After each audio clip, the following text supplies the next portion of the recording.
Hello and welcome to Trust Tweaks for e-sellers.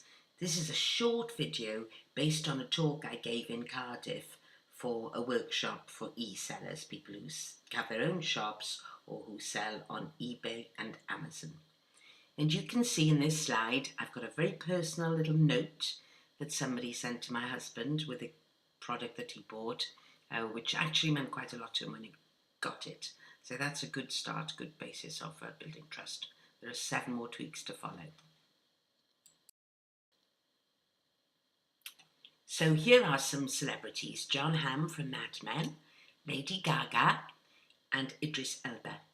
And I'd like you to look at both sets of photos, each photo of the same person, and decide which one of those photos you think makes them look trustworthy.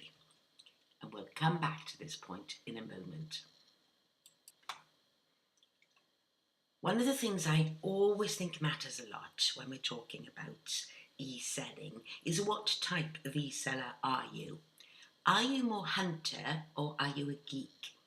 Now, hunter e-sellers are people who will forage like mad to find the best prices to buy their goods at. They'll also keep an eye on their competition very, very tightly to see if they're running out of stock, those sort of thing.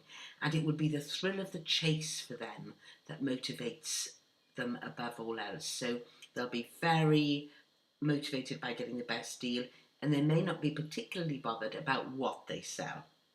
If you're more of a geek e-seller, you will sell things that you love. So you're likely to sell stamps, maybe, if that's your passion, or quilt packets. What do they call them? Fat quarters. You'll sell something that you really, really love as a product, and you'll know a great deal about it. And your approach will probably be slightly different.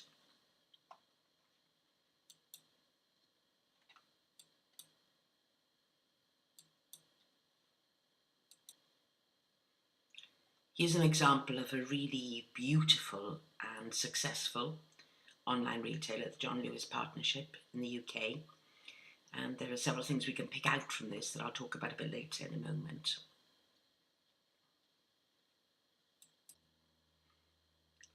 I'll just introduce myself now. My name's Philippa Davis and I'm a web editor and psychologist. I've worked a lot in retail, both on and offline. This is some of the stuff that I've made. I'm pretty good at getting to target markets on places like Amazon. The book in the bottom right hand corner you can see I self-published. It's a comedy about the woman in the miners' strike, and it's been made into a TV film because I managed to get it to the right people. When you look at all the research about trust in all sorts of different sectors, there's been quite a lot of work done in the professional service sector, lawyers, accountants and people like that, web designers. There are 4 key questions that people usually ask themselves when we decide to trust somebody or not. First one, do you know what you're doing? That means, are you competent? Are all the images working on your site? You know, is the checkout working? All those sort of aspects. Do you deliver? Literally, in the case of online selling, are your goods being delivered in the best way possible, cost effective and easy for the customer? Do you get me? That is, do you understand your customer? Do you know what they worry about? Do you know what their aspirations are? Have you got quite a good handle on who they are and how you identify with them? And how out for yourself are you? Everybody is motivated to a degree by self-interest, but some people are very clearly, above all else, wanting to make a fast buck at the expense of others, more than enjoying trading and enjoying the relationships that come out of trading. So you can see that sometimes, can't you, when you see very salesy copy, for instance, on a site or for goods where it's not really suitable. So those are the 4 questions, and if you can answer all those with 10 out of 10, you're doing really well. I promised you we'd talk a little bit more about this site. I just wanted to highlight some aspects of it in terms of how it looks. First of all, the logo, John Lewis, is very simple. It's a clean font against a white background. It looks good though. Then all the important aspects of the site, search, checkout, are right at the top. Very easy for the user to use, and they don't have to hunt around and feel silly looking for those. There is a lot of white space, or cream space, I suppose you might call it, on this site, which gives it this very vanilla, clean look. And John Lewis is also, of course, using multi-channels to get its message through and to sell to people. And you can see on the right hand part of the site here, there's a link to Edition, which is their magazine all about the edits that they've made when they buy and what's available. And that, of course, will be in their shops. It'll probably come through the mail to some people. It'll be coming through many channels. And it may be worth you asking yourself, am I using sufficient other channels from the platforms that I'm actually doing my trading on? So here's trust tweak number 1. It's a glaringly obvious one. Keep your display clean. Now, these first pair of shoes that you can see on the white, I don't know whether it's a towel or a fake fur carpet, they don't look very nice to me. They're not very well displayed. I can't actually see what they look like. And it would have been so much better if the seller had stuck them in a white box, which wouldn't cost very much, lit them well, and just taken an absolutely straight photograph of them, probably even several photographs. So the second photograph, in contrast, plain black clog, white background, I can see exactly what it is. And the grid is there to remind you that when you're photographing your products, artists and photographers often have a mental image of a grid in their minds, so that where the grid points intersect, that is, the horizontal thirds and the vertical thirds, those are good places to put interest. So, you know, if you arrange an item so that it's kind of sits in the middle third and is framed top and bottom by the top and bottom third, that'll look better than if you chose something else, putting it right at the bottom, say. So that's just a little tip there from the pros. Are you scaling your business right? By which I mean, are you trying to be Harrods or depict yourself as though you're Harrods when actually it's just you, the dog, and a computer? And this is Victoria, somebody I know and have worked with, who runs something called Cabana Boutique. It's a fabulous little beauty sanctuary in the middle of Neath Market, and she does beauty treatments there and sells lots of products. And I built a responsive shop with Victoria. And to begin with, she did not have her offer right. She was selling 12 bath bombs for £1, which meant that if customers were going to come, she was going to be spending a heck of a lot of time rushing back and forth to the post office with large bags of bath bombs.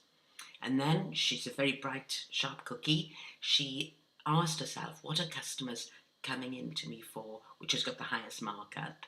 And they were treatments like this biosculpture gel, different facial treatments, you know, various treatments you can have in beauty involving certain product and application.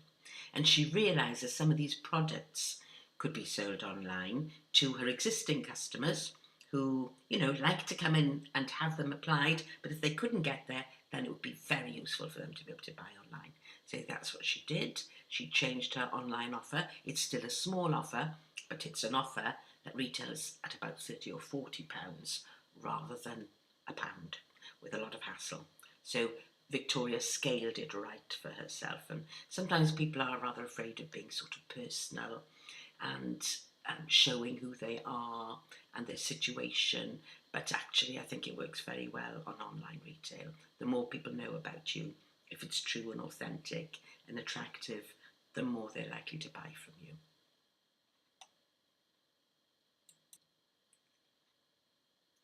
So this is really to remind you that retail is all about detail on and offline.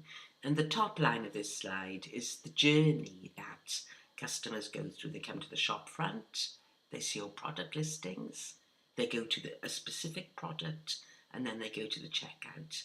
And the more frictionless and efficient that process is, the less likely they are to drop off during that journey.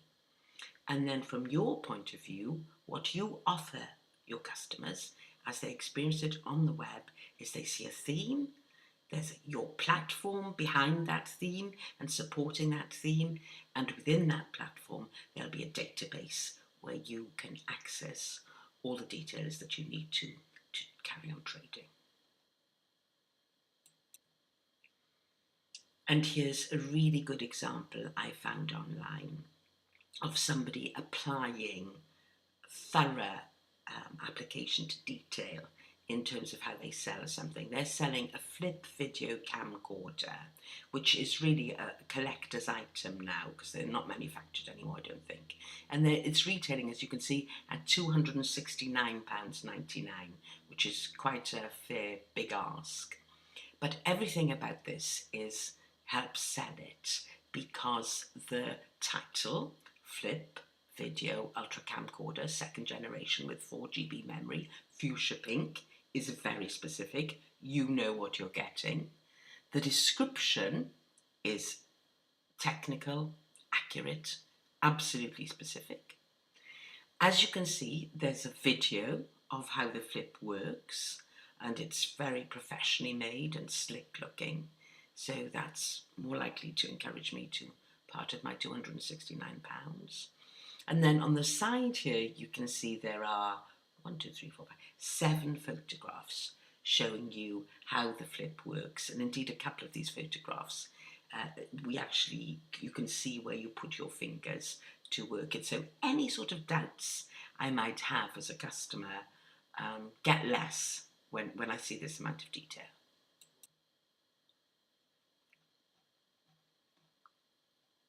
Now, apologies here, this is quite small, this writing, but it's from a cookie company called Caveman Cookies, who are actually featured within Amazon's advice site.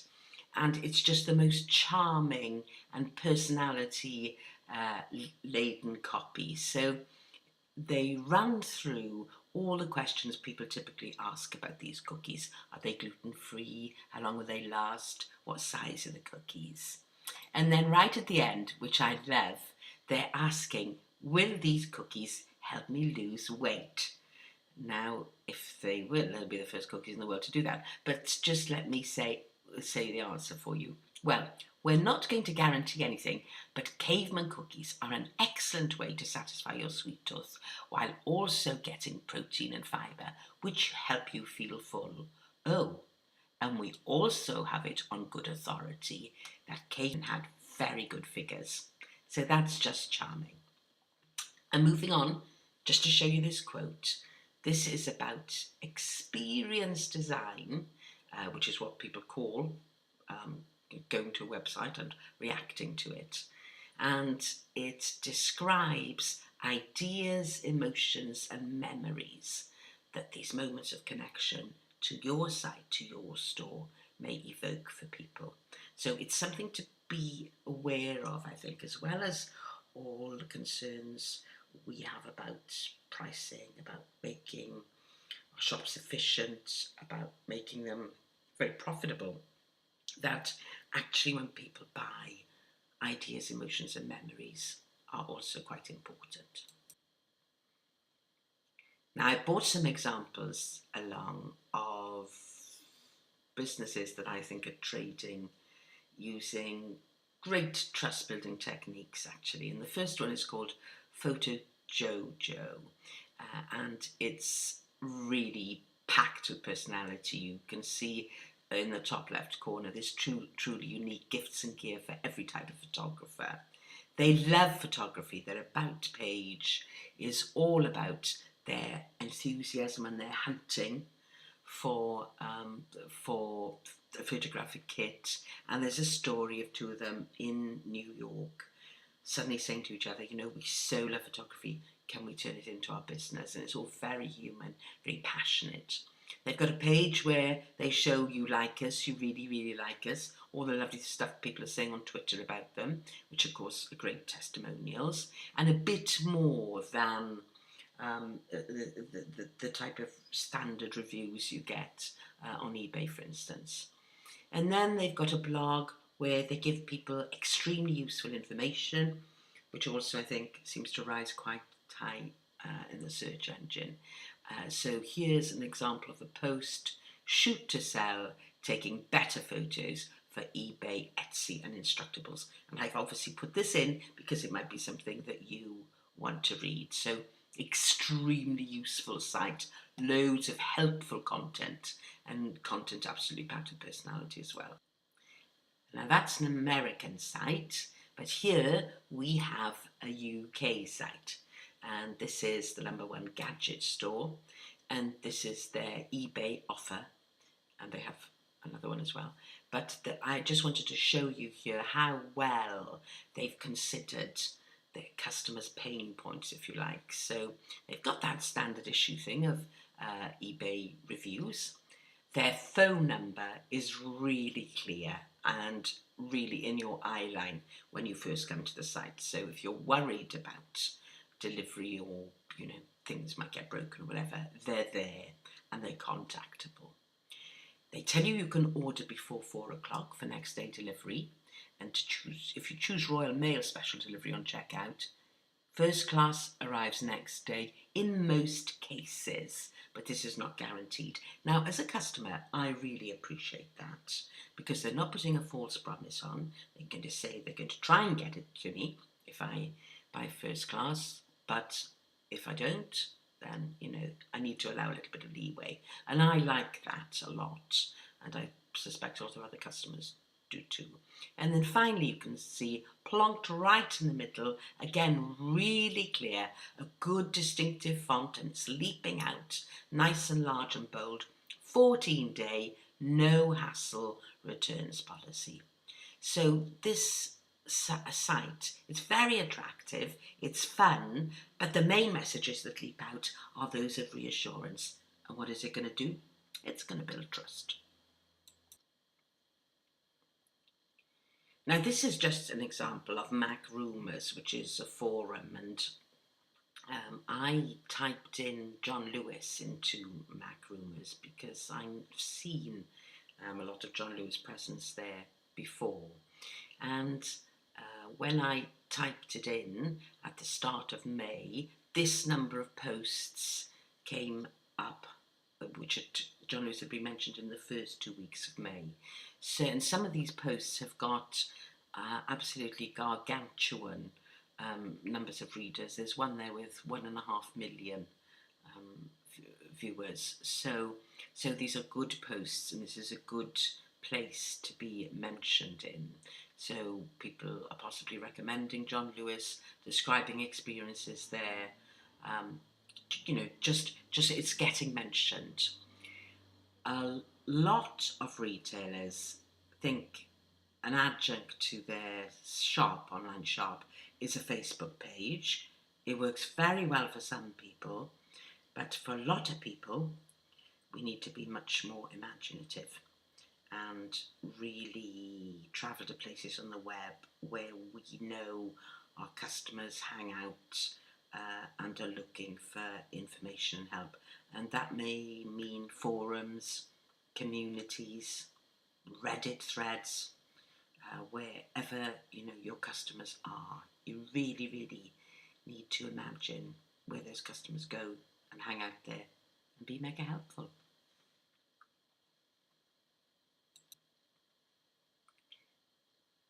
And this theme continues. This is the 7th trust tweak. This is Kate Spade's site. She's a New York fashion brand, and she has excellent online content and has done for a long time. Several people blogging, I think. And this is a really lovely idea, I think. Where her shops are, she's got tips from the locals, and they feature somebody who works in the shop who looks attractive, as does the shop background. And it's just all about good restaurants to go to, you know, what attractions are unmissable, everything that you can do when you're in Rio. And I must say, if I was going to Rio and I didn't know anybody and I'd read that, I'd probably pop in and see Mariana. She looks lovely, and I'd go and have a chat with her about her tips. So you know, they're giving really great travel advice, though the sector they're in is actually retail fashion. So we can all take a leaf out of this book, I think, and ask ourselves, so what's adjacent to what we do? What are people interested in? And, you know, how can we connect with them? Kate Spade has here saved me the price of a travel guide.